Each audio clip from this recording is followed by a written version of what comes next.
Ready na si Regine Velasquez Alcacid sa restaging na Silver Anniversary Concert niya sa Mall of Asia Arena bukas. Ayon sa Asia Songbird, maraming sorpresang dapat abangan ng fans sa kanyang pagtatanghal. Ang Star Bites sa ni Nelson Canlas. Walang bakas ng kaba si Regine Velasquez sa rehearsals ng repeat ng kanyang Silver Concert.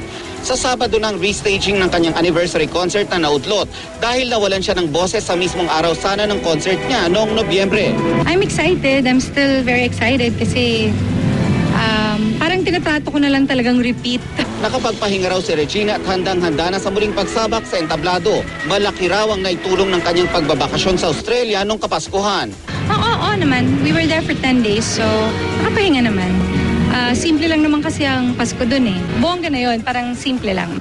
Ayon sa kaibigang si Jaya, hangang-hanga raw siya sa katapangan at professionalism na ipinakita ni Regine. Hindi lang yun, kundi bilang magkakaibigan sa industriya, magkakaibigan sa personal na buhay. It's the least we can do for her. But we're all honored to be a part of the show. Bawat naman performance ko, lagi mong todo.